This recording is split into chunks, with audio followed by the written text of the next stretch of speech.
Well, welcome everyone to a celebration of the life and legacy of Dr. Scott Beard. Thank you so much for joining us. We really, really appreciate it. My name is Mary Hendrix, and I have the privilege of serving as Shepherd University's president and being a proud alumna. I would like to begin our event by thanking Scott's life partner, Alan Gibson, for generously sharing Scott with us in his multiple roles as Provost and Vice President for Academic Affairs, a renowned musician, a beloved mentor to students and faculty, and most significantly, a friend to all of us. Each of us is a better person for having known him. He was truly a treasure. Friends and colleagues have joined us today to remember Scott, and I would like to acknowledge two special leaders in the audience. The first is Dr. Suzanne Shipley, Shepherd's 15th president.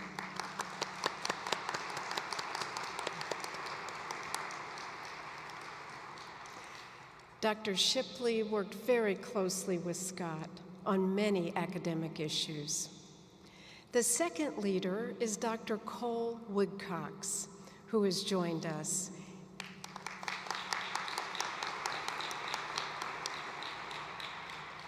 Dr. Woodcox is the executive director of the Council of Public Liberal Arts Colleges, known as COPLAC. He and his colleagues have officially honored Scott by naming their leadership circle planning team the Scott Beard Leadership Circle. This appears on their national website as they promote it throughout the country. Dr. Shipley and Dr. Woodcox, we thank you both for joining us today.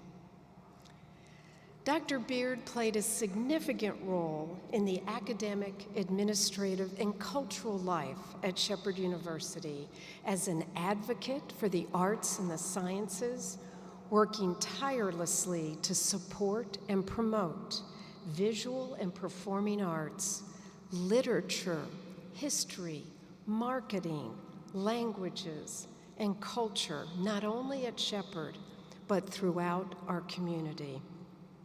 Today, it is my great privilege to recognize Dr. Robert Scott Beard with a Doctor of Letters honorary degree, which I am pleased to present to Alan Gibson.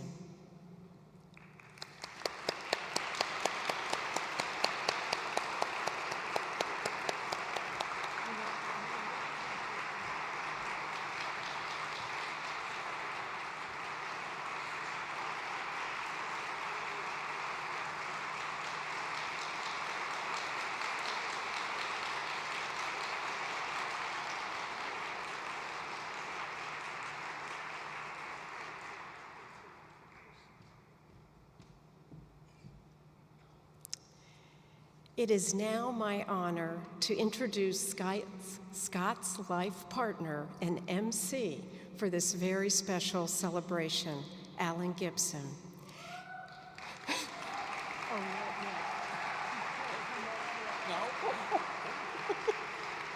Thank you. I just want to tell you a little something about him in case you didn't know. Alan, like Scott, is exceptionally talented. He has enjoyed over 4 decades in the advertising business, where he wrote and produced commercials in a variety of categories, and earned the reputation as one of the most creative players in the entertainment advertising business. In 2015, Alan decided to try his hand at novel writing, and his first book, The Dead of Winter, is the inspiration for The Seeding, a feature film expected to begin filming this fall. He also serves as co-founder and chairman of One Click Chat, a video social engagement platform connecting older adults for conversation. Alan makes adventure travel a priority and shared many wonderful adventures with Scott. And today, with the collaborative partnership of Amy Speck, Dr. Kurtis Adams, Dr. Sharon Mailie, Elizabeth Starrow, Beth Betdorf, Madge Morningstar, and many, many others, Alan has created a remarkable program for all of us. Thank you so much. Alan, thank you.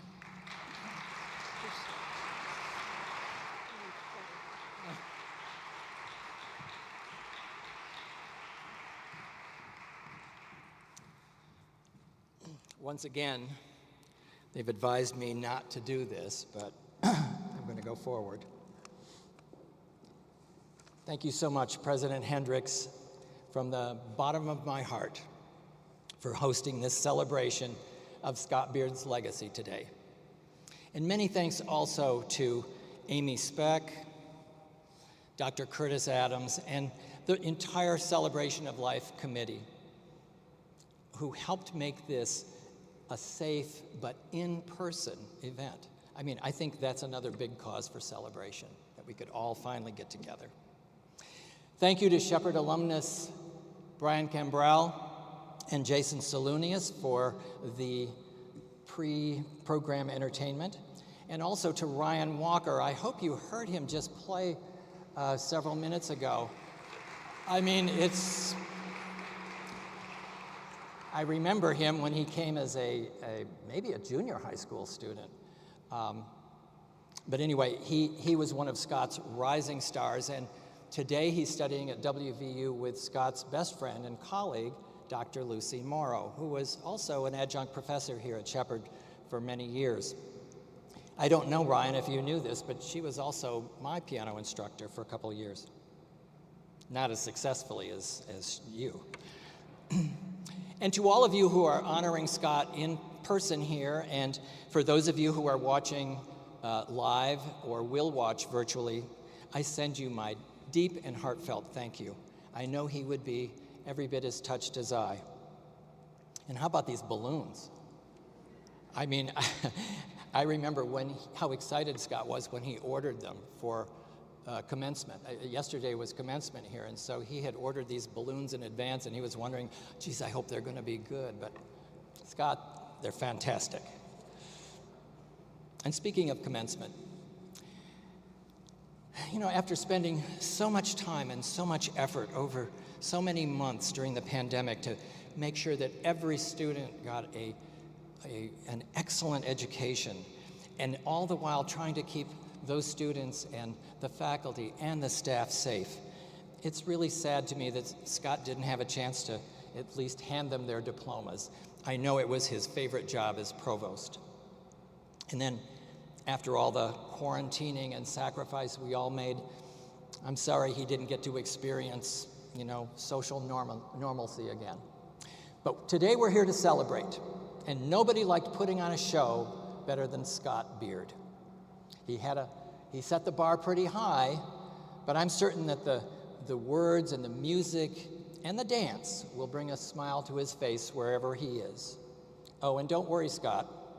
I haven't forgotten the importance of costume changes between numbers. I mean, those of you that saw him perform knew that that was one of his trademarks, was to come out in between numbers wearing something else fabulous. You know, 2 months ago, it was that recent, that Scott was telling someone about one of his costume changes, one of those memorable occasions. He started out the first half of the program wearing tails, and he remembered the audience being very generous in their applause at the end of that first half. But then he was laughing about how he shocked everybody after the intermission because he walked on stage in this black sequined, glittery, fantastic jacket that he later referred to as his Liza Minnelli jacket. I remember when he bought it, and he's always said it was the best $99 he ever spent. you may see it a little later on today. Everyone knew that Scott was an accomplished pianist. He proved it every time he sat down on the piano bench. But he also had a knack for picking just the right repertoire to play. And the one fun thing about working with him is I got to help him put those gems in order, okay? Because he knew that as the ad guy in the family, I would make him start out with something big and then end up with something even bigger. So, with those 30 years of experience ordering the programs, I knew we'd have to open with one of Scott's favorite encore pieces.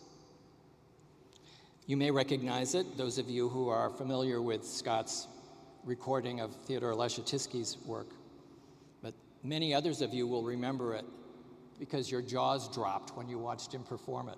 I mean, literally, he played it with one hand tied behind his back. It's very flashy, but it's very tricky too, and it requires incredible strength in the left hand. Today, it's being performed by a former student who is definitely up to the task, one of Shepherd University's great success stories, Dr. Jason Solounias.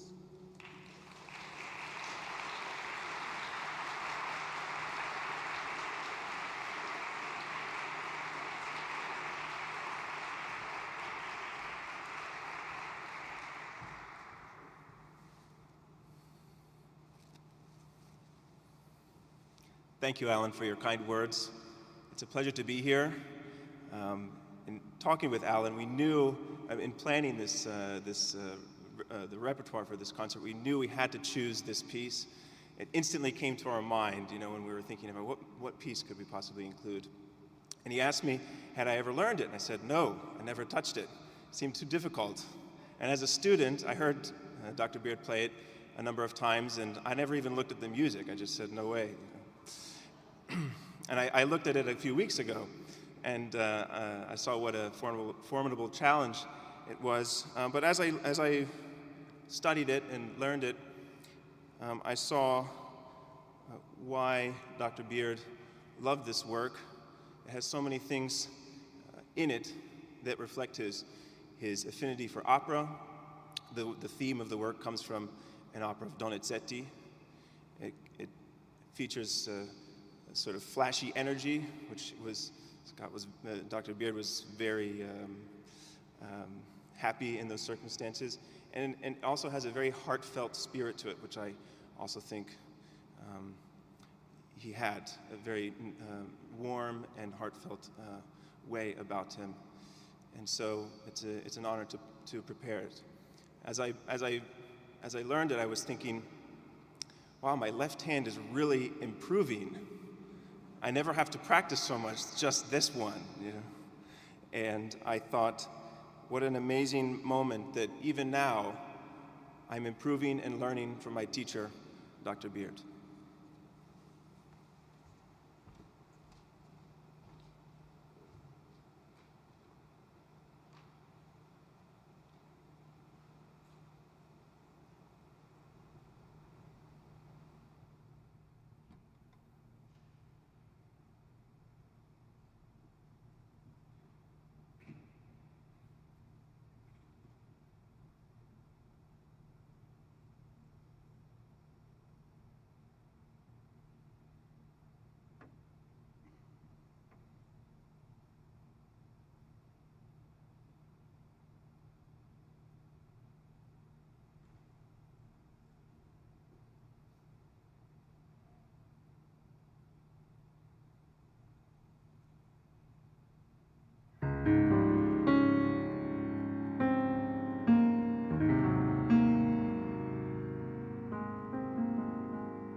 Jason was altogether too modest when he introduced the piece. We spoke a month ago about his playing something at this program. And he said, what do you think it should be? And that's when I mentioned, I said, did you ever play the left-hand piece? And you heard him say, oh gosh, no, we all wanted to, but it was just too hard. He said, but I'll learn it for you if you want me to. I mean, really.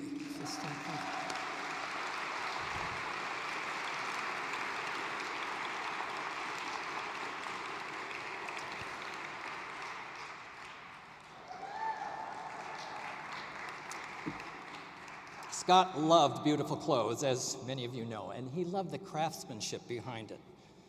I remember the first time he performed in this jacket. I loved the way it fit him so perfectly and looked so good on stage. And I recall how we acquired it. We'd been traveling around India, and we were in Rajasthan negotiating with a guy for a couple of carpets. Somewhere during the conversation, it came up that Scott was a concert pianist, and they may have overheard us talking about maybe looking around for a performance jacket somewhere. Well, after we paid for the rugs, the shop owner hustled us next door to his cousin's shop, where Scott and I spent a good half hour just drooling over the most incredible fabrics we'd ever seen. Pashmina. Anybody who's been to India probably has seen this demonstration. The guy takes off his wedding ring, and then he shows how a scarf, only made out of the finest pashmina, can just slip through the ring. Well, while he had us, like that, watching the scarf pass through his wedding ring, our rug merchant and his cousin seemed to be conspiring a little bit in Hindi in the corner, and before we knew it, they were taking Scott's measurements. Wait, he said, as they sat him down and made him pretend like he was playing the piano. They wanted to get the whole thing. He said, wait, we're off to ride elephants in a few minutes, and then we're leaving tomorrow, so we really don't have time for this. They said, perfect, they said. Come back when you're done with the elephants. Well, we did, and so a few hours later, Scott walked out of the shop in this perfectly tailored suit, built from scratch, from the most amazing silk we'd ever seen. After graduating from Shepherd, mezzo-soprano Hannah Wardell earned a master's degree at the Peabody Conservatory. Hannah's known for the unique timbre of her voice and her engaging stage presence. I've always been a fan, and I am so thrilled that she wanted to sing for us today. Because not only was she one of Scott's students in the music department, she also took at least 4 semesters of French from me. Maybe more, I can't remember. So, mesdames et messieurs, je vous présente Hannah Wardell.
Thank you so much, Hannah.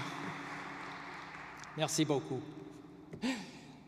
Ladies and gentlemen, please welcome the president of the Shepherd University Faculty Senate, Dr. Heidi Hanrahan.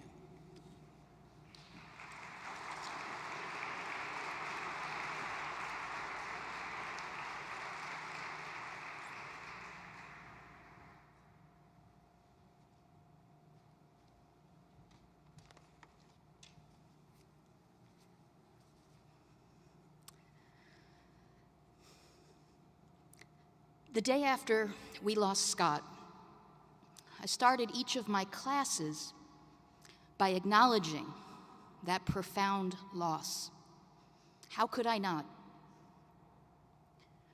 Realizing that students don't always know what a provost does, I told them, here's what you need to know. Believe me, he worked so hard every day for you. Faculty have a much greater sense of what a provost does, though it still boggles my mind when I think about everything that Scott did with such energy, cheer, and skill. As I looked at each of my classes that day, I realized they were, like so much of what happens on campus, a key part of his legacy. I thought the same thing at graduation yesterday. And Scott loved graduation. It was so strange not seeing him here, but he was here, everywhere. When I was asked to speak to you today on behalf of my fellow faculty, I knew right away there was no way to quickly sum up what Scott did for us and what he meant to us. He was an active presence on every committee, behind every initiative, and at every event. He worked with us to develop new programs and update curricula. He helped us innovate and dream. He listened to us. Once, he interrupted his own well-earned vacation, and I have a feeling this happened more than once. And he met with a group of us via Zoom before it was a thing, from his hotel room in Paris, and he did so cheerfully. I'm not so sure how cheerful Alan was about that, but we were amazed. Crucially, he supported us and he celebrated us. He believed in us. Like many of my colleagues, I felt that support on a personal level, and it remains a profound gift. Scott loved Shepherd, and he made it a better place. He made us better. I keep thinking about the scholarship that he and Alan started that benefits nursing and music students. I know that, like me, Scott was raised by a nurse and awed by the work they do. And of course, music was both a gift to him and the gift that he gave the world. What an encapsulation of who he was and the special kind of place Shepherd is. Turning out fine musicians and nurses and every kind of educated professional and scholar in between. Scott knew this, and he dedicated his professional life to helping us achieve our mission. I miss him so much, but I know his work will continue. He inspires us to keep it up, and we will. Scott, thank you. And Alan, thank you.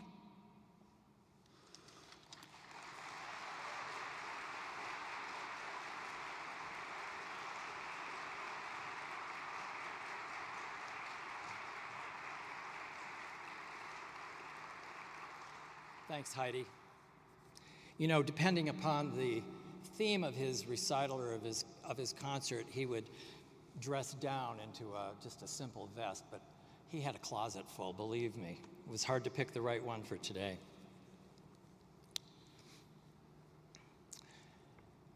And speaking of Zoom calls, just 6 weeks ago, he and I were in Puerto Rico on vacation. And yes, I've known for 30 years that I share Scott with a lot of other people. And I wish I could remember how many Zoom calls he had from our hotel room in Puerto Rico. Anyway, Scott loved to travel. Once we got to an airport, that is. Getting him to commit to taking time off was really the big problem. There was always another project to finish or some crisis looming on the horizon. So I just learned to go ahead and make reservations.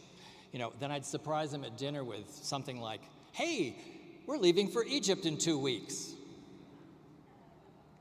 One year we decided to spend some time at an eco lodge in Costa Rica. We were both really gung-ho about staying in a platform tent. It was right on the beach. And we were going to explore the cloud forest, and I even talked him into going up in one of those canopies, you know, up in the trees. But he was giving a concert the week after we got back, and he said he would feel a whole lot better if I could guarantee that there would be a piano available somewhere during the trip where he could, you know, sort of keep those pieces under his fingers. So I arranged to stay a couple of extra days in the capital and in a small hotel where the host assured me there would be a piano Scott could use. I have to admit, the music room on the mezzanine floor was grand, like the piano itself, and Scott was so happy to see it. Now, depending upon the model, there are approximately 230 strings in a piano. The treble and the tenor keys have generally 3 strings for each note, 2 for some of the lower keys, and then as you work on down, generally just 1 string. I think you know where I'm going with this, right? We were in the tropics, where it's tricky to keep any piano in tune. But in this case, the instrument was not only out of tune. Playing some of the keys made 3 sounds, 3 completely different notes. Well, I never saw Scott whine. And I'm sure I wasn't the only one to hear him say, as one of his mantras, "Don't be part of the problem, be part of the solution," right?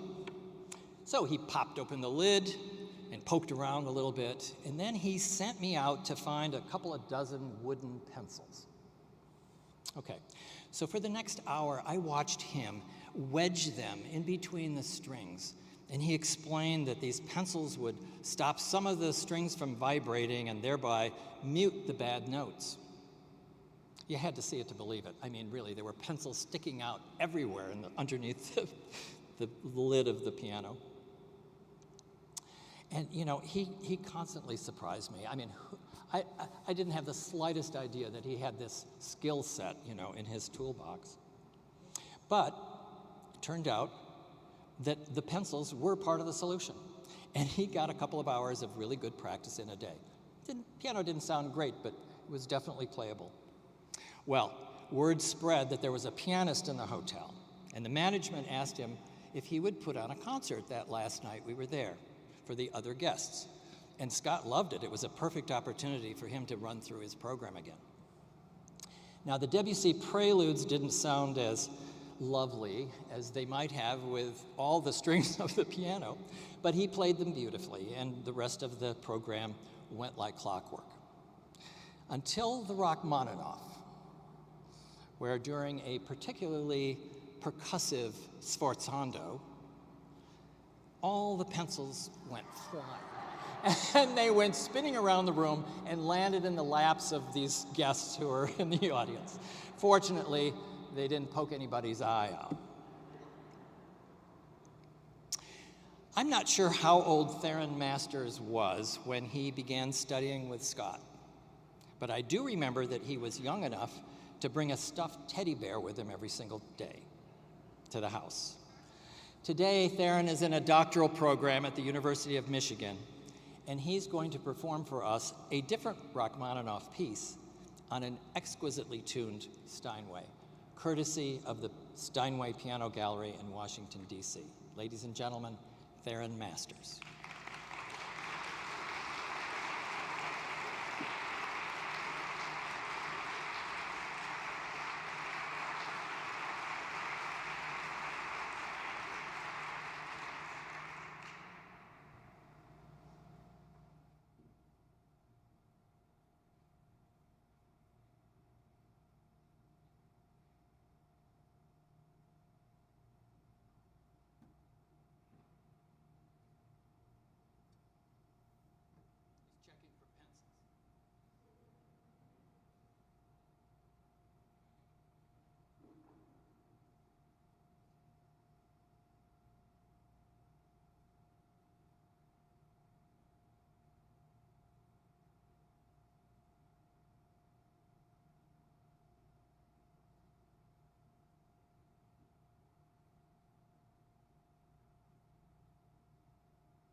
You know, I just thought about this.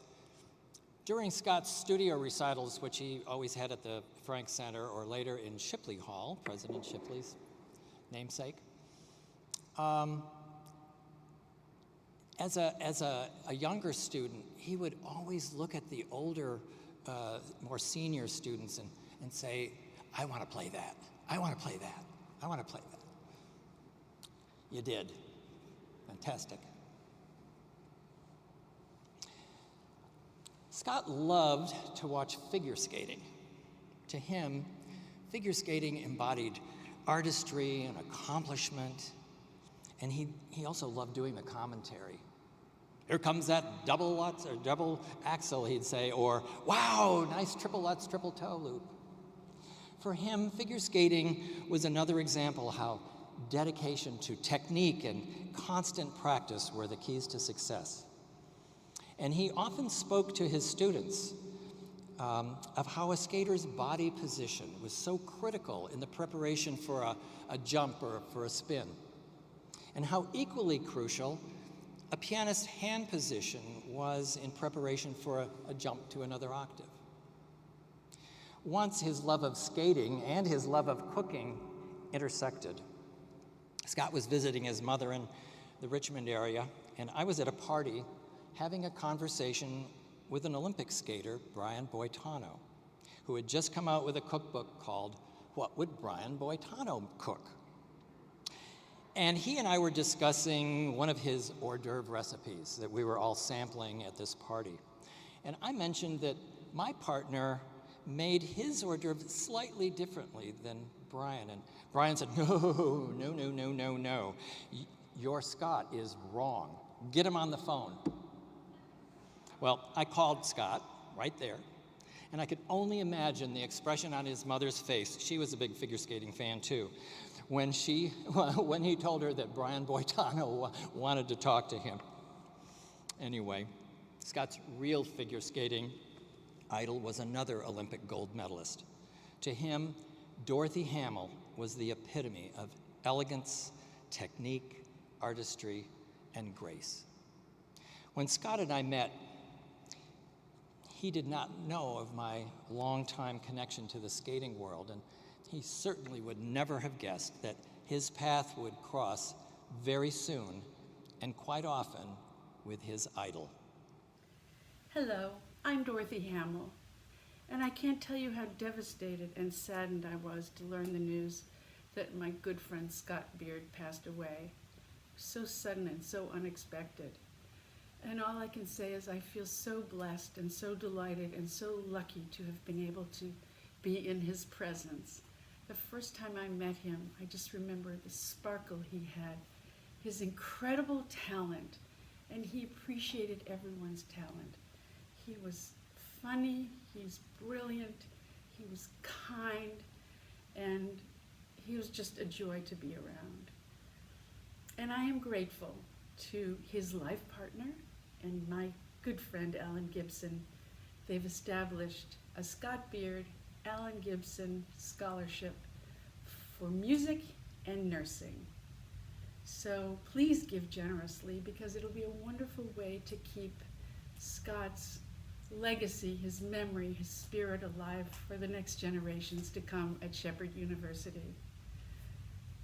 I'm very sorry, Alan, for your loss, and my heart is with you, and thank goodness we have the beautiful memories of Scott to share. Thank you. In all his years as a faculty member and administrator, Scott just found myriad ways of supporting the students he worked with, from helping them figure out their perfect next semester schedule that they actually had time to practice, to lending a listening ear when they were having hard times, or just pushing them to try that phrase one more time. As many of you know, Dr. Beard was key to creating an annual event that raises vital scholarship funds to recruit and retain talented music students here at Shepherd. In 2017, Scott worked along with event co-chairs Marcia Brand and Alan, along with the Shepherd faculty, music faculty, students, and alumni, to create our annual musical scholarship Showcase. Since then, the annual event has raised over $100,000 in private gifts to support dozens of music students through the years at Shepherd. Scott's legacy of commitment and support of the students here at Shepherd continues now with the establishment of this Scott Beard and Alan Gibson Endowed Scholarship for Music and Nursing. And the music faculty today are proud to announce the first recipients of this award, Corinne Myers and Mia Collings. These are two fine young pianists who will be the first of countless students to benefit from this endowed award. Also, to recognize and remember Scott's impact to conceive and sustain the showcase and his commitment to the students of Shepherd, the School of Music faculty is honored to announce that the 2021 Music Showcase Scholarship Awards will be given out in memory of Dr. Scott Beard. This year, 10 music students will receive a total of $18,500 to carry on Scott's musical and academic legacy at Shepherd.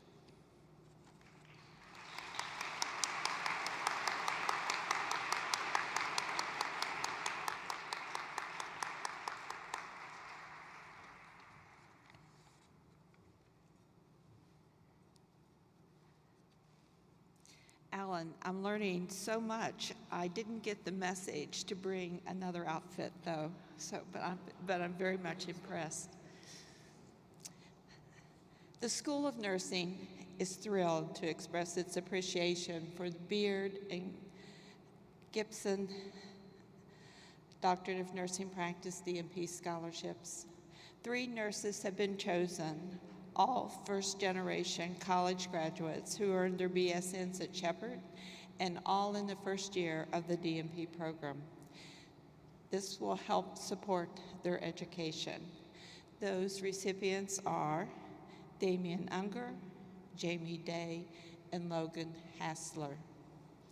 Scott was a very personal friend, and he was the epitome of a professional colleague. He was a true friend of the university, and especially of the School of Nursing. He was instrumental in creating our Doctorate of Nursing Practice program to serve the community and guiding it through the ruling approval process. In recognition of his support, we made him an honorary nurse. Scott exemplified visionary leadership. He had the ability to bring people together to implement that vision and move the university forward. His strengths of communication and transparency leveraged his skill set of orchestration to negotiate and deliver a win-win. He said that communication ensures engagement and buy-in, and I couldn't agree more. Today is Mother's Day, and I can hear Scott talk about his mother, who was a nurse, the starched whites, the white shoes, and the nursing cap.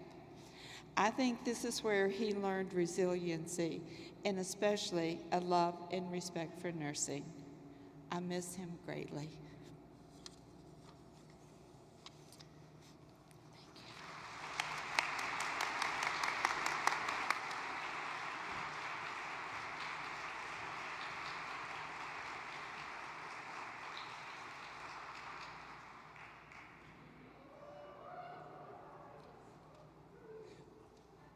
I don't know how he fit in this, really, but I'm working on it.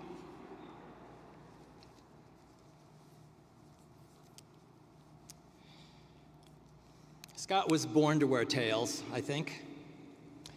But no matter how often I watched him on stage wearing this tailcoat, it was the night he performed Rhapsody in Blue, right next door, I have no sense of direction, right next door at the Frank Center, that stands out for me.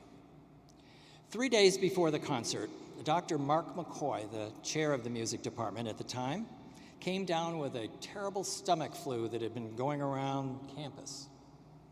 Scott socially distanced, but back then nobody thought of wearing masks, so yep, on the day of the concert, Scott looked a little green. I helped him get dressed in this tailcoat, and we were about to leave the house when he tore it off and ran to the bathroom. I got him cleaned up, got him dressed again, and came into the Frank Center. But while we were waiting in the green room, we went through that same exercise 2 more times. I got really good at tying his bow tie. I asked him if he wanted to cancel, knowing exactly what he'd say. To play Rhapsody in Blue with an orchestra is every pianist's dream. And the place was packed. Many of you in this room today were in the audience that night. Fun fact, while you were waiting for him to perform, to come out on stage, I was propping him up over in the wings. He had to have been exhausted, from all that activity. But thanks to the magic of cosmetics, at least his cheeks had color. So the intro was made, he heard the applause, and the light went on inside of Scott Beard. He strode onto that stage wearing a $1 million smile. He took his bow and gave the performance of a lifetime. I learned a really great lesson about determination that night. Talk about the show must go on, huh? Scott Beard had guts, no pun intended, or every pun intended, I should say. Our next performers know a thing or two about putting on a show. Both have had rich careers and perform constantly. Ladies and gentlemen, Scott's very dear colleagues, Dr. Laura Kafka-Price, soprano, Dr. Yushen Liao, piano, and Maestro Stephen Czarkowski on cello.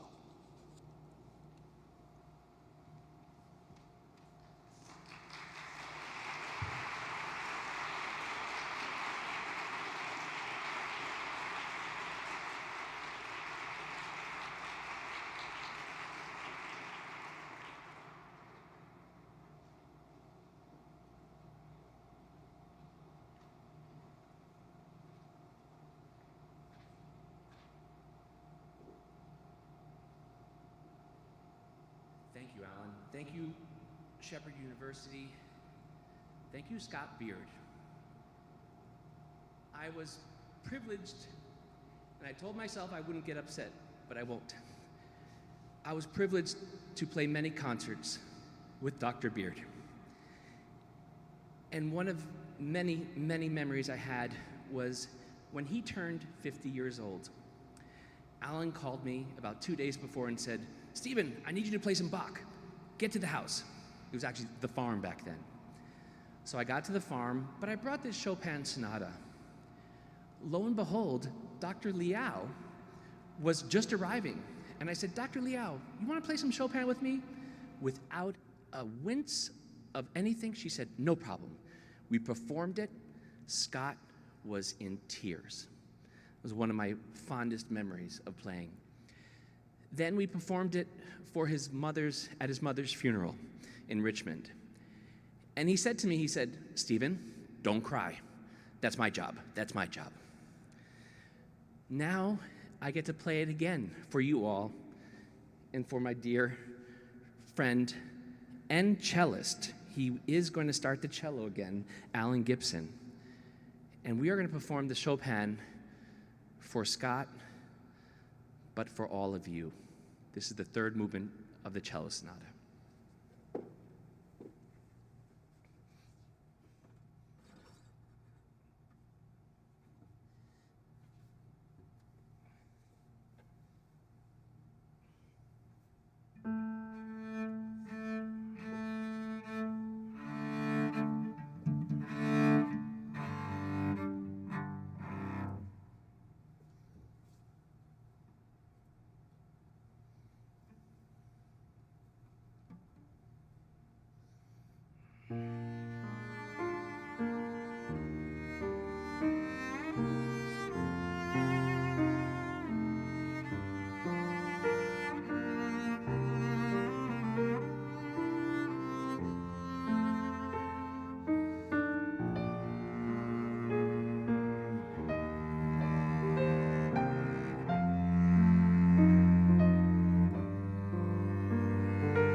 Thank you for those kind words, Alan, and I certainly echo everything you said, Stephen.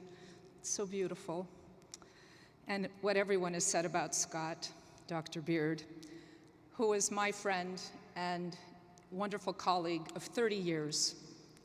We had the great privilege of giving numerous concerts together at various venues, to include the Embassy of the Republic of Poland in Washington, D.C. many times, and to many professional music conferences, where we shared our love for Polish music with our colleagues.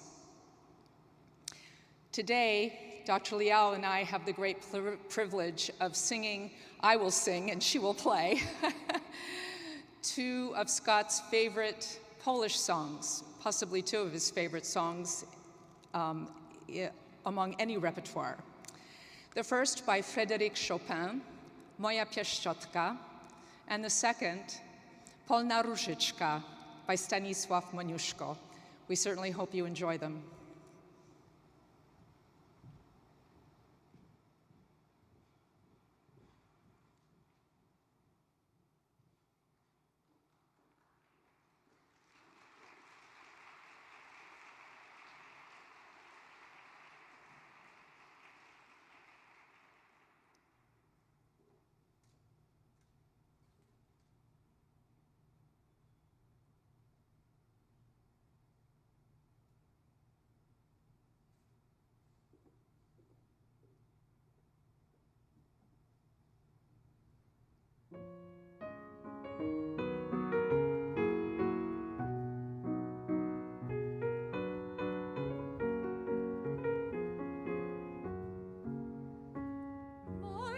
Pieszczotka, ty we wesołej chwili poczniesz cię piotać i kwilić i gruchać, tak mile gruchasz cię pioce i kwili, że nie chcą słówka żadnego postradać.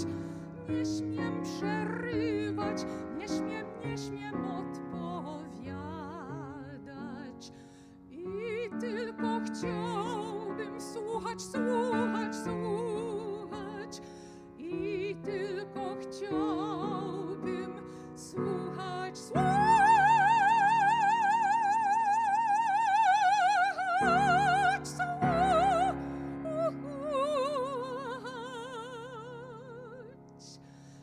lecz mowy siwość, gdy oczki zapali i pocznie mocniej jagody różować. Perłowe ząbki błysną wśród korali.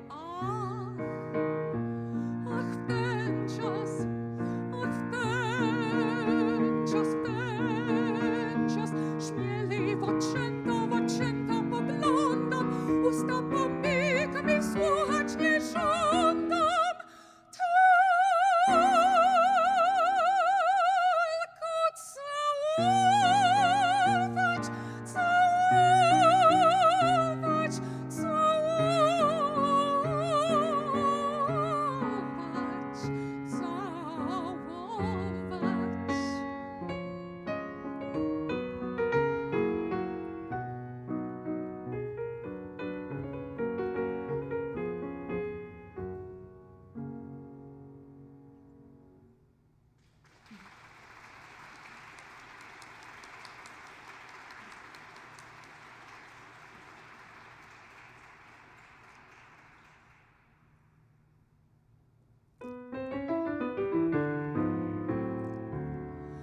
Ujrzał łokieć dzwoniec wzgórz, różyczkę wśród żyta.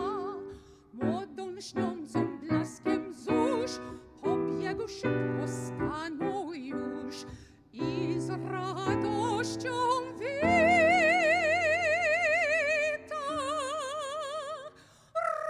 Róża, róża,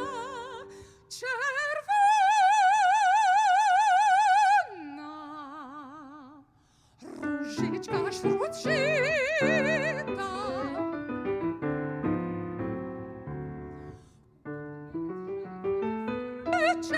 Różyczko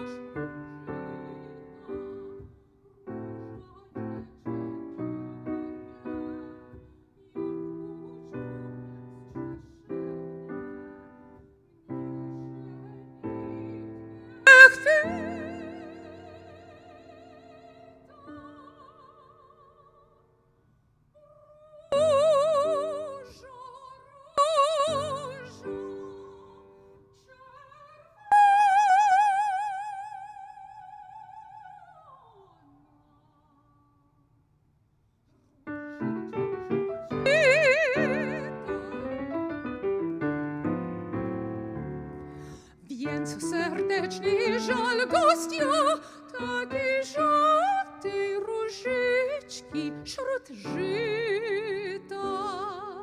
Więc kolana przed nią zgiął i z płócik ich dodążał, jak królowe wita.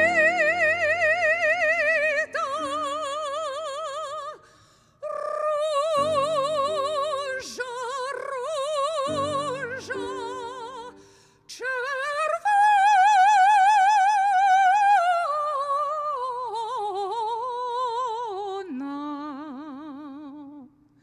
różyczka wśród żyta.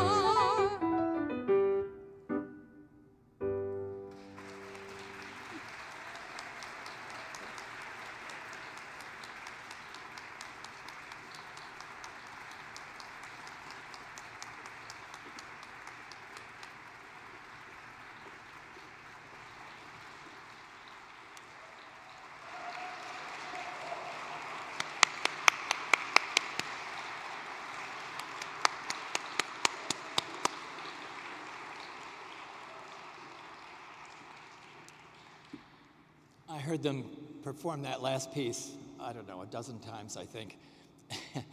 And every time we left Washington, because he did perform at the Polish embassy many times, every time we left and drove home, he would sing, you know, I can't do it, of course, the way you did it. But Scott did learn some Polish words over the years from Laura, and he had a lot of fun with that. Dr. Leah Claiborn was the younger sister of Shepherd graduate Tiffany Claiborn, who is seated there. Both studied piano with Scott, and our families became good friends. After high school, Leah went on to the Manhattan School of Music and is now on the faculty of the University of the District of Columbia. Ladies and gentlemen, please welcome once again Jason Solounias and Dr. Leah Claiborn.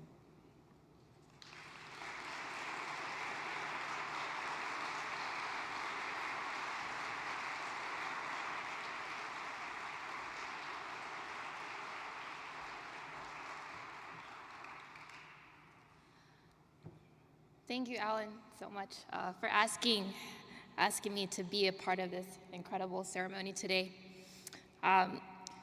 I was thinking about what to say about Dr. Beard. There's a lot one could say about him.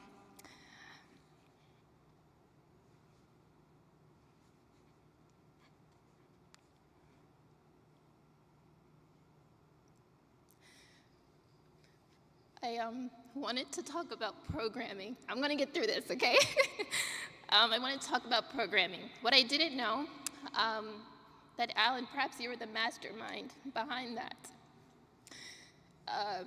Because Dr. Beard just had such a gift with picking out the right program for the right person. Perhaps you might not know, but when I was at Manhattan School of Music, every single year, I called Dr. Beard and I said, "What's my program this year?" Because I never did that myself, right? And I so much trusted his understanding of me and his understanding of my voice. And I realized that's such a key component when you're a teacher. And I realized that recently I gave one of my students my exact same program when I was in high school, and it didn't quite work for her. And I realized it's not just about the pieces that you put together for your student. It's truly about understanding their voice as a person. So, one thing that not many people know, I did my dissertation work on piano music by Black composers. And my first chapter is actually about Czarkowski, which we heard Jason phenomenally perform.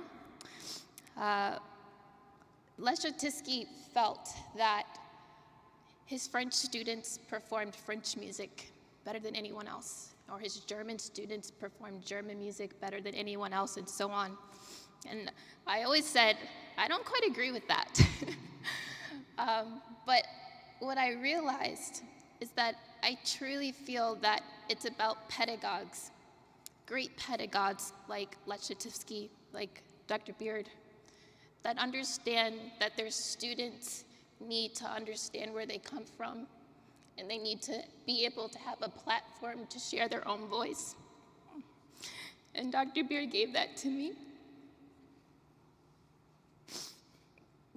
So today, I would like to share a piece by Margaret Bonds, who is a phenomenal African-American woman who also left this world way too soon, before her 60th birthday. And it's through her that I have found my voice. It's through Dr. Beard who allowed me to take ownership of that voice. Thank you.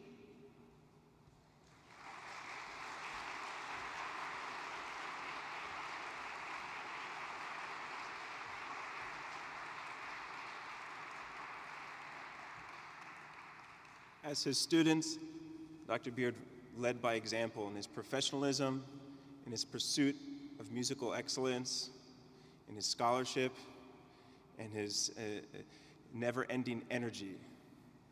We learned from him. He was our taskmaster, he was our leader, he was our motivational speaker, and he was a never-ending source of inspiration to us. So I think that it's suiting that we celebrate this day on Mother's Day, because he was also a very nurturing person, taking us into the house or the farm, if you knew it then, studio class and cooking dinners and enjoying music and friendship together. And he was a way what we orbited around as his piano students. So on behalf of the students, we thank you for your guidance. Thank you.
See what you did?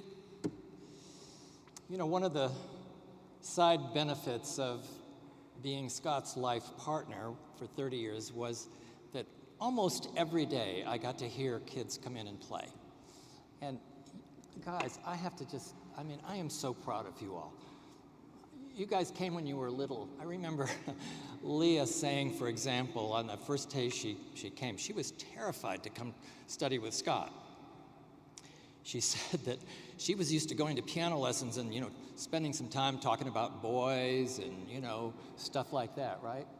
And then when she knew she had to come and audition for Scott, it was rough.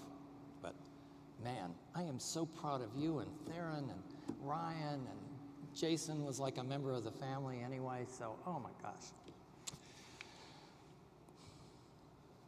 Shepherd University created a beautiful tribute to Scott, and I'd like you to watch it with me now.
I learned so much during my life with Scott. I'm still learning. You know, he was never afraid to shoot for those high notes, or act a little silly, or laugh at himself, or cry. God knows he taught me how to cry. We both ended up like real crybabies. I never ever saw him get mad or be petty, though he saw me do both plenty of times.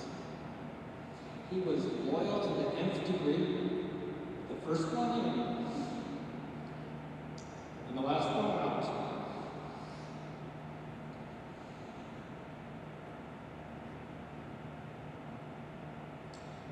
He was always willing to help, never said no. And Scott showed generations of students how to strive for excellence and make better choices. And he was always, always kind, even to those who were not kind to him. Now that's a legacy. And you know, I almost forgot. I promised a celebration of words and music and dance. Can somebody help me out?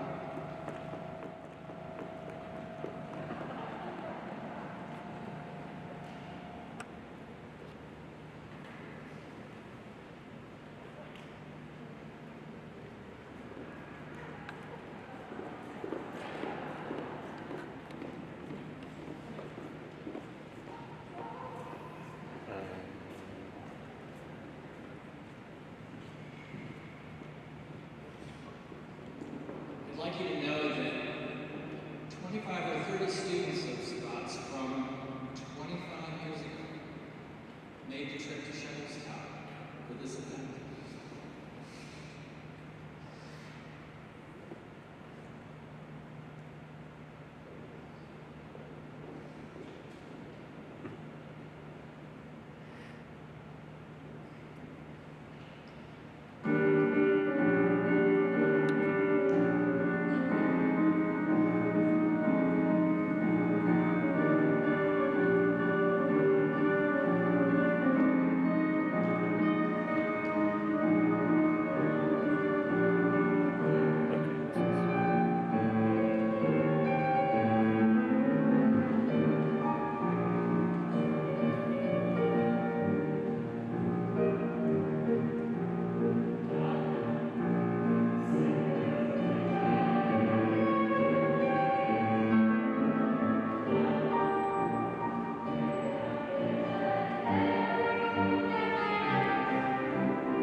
You know, it's so amazing to see all you guys. I remember you from 20 years ago. Maybe longer, 25, some of you, we hung out at our house, and we did shows together. It was so terrific. One of you, Shelby Davis, Liz back I told Liz Becker, who is a school teacher in DC, wanted to come participate. And she told her principal that she was going to be doing this. The principal said, well, if you're going to do that, then when you come back, you'll have to quarantine for 2 weeks. And Liz said, okay.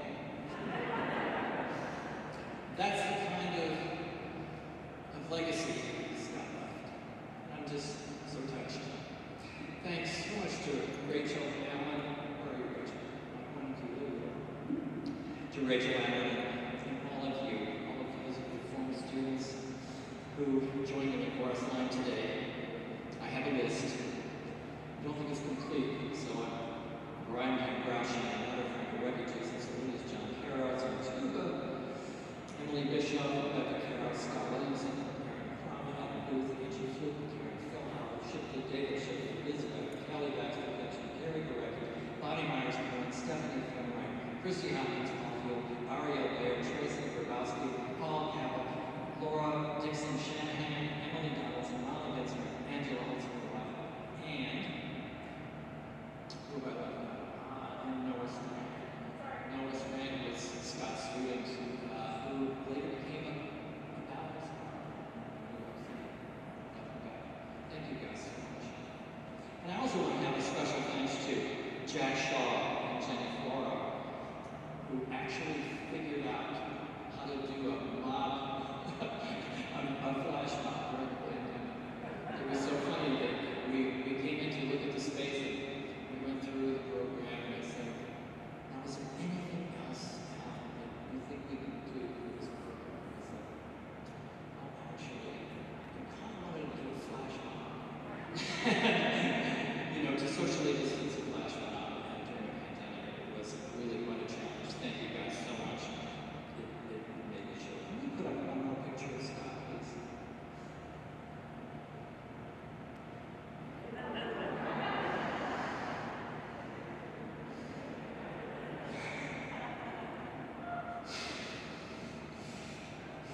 I miss you so much.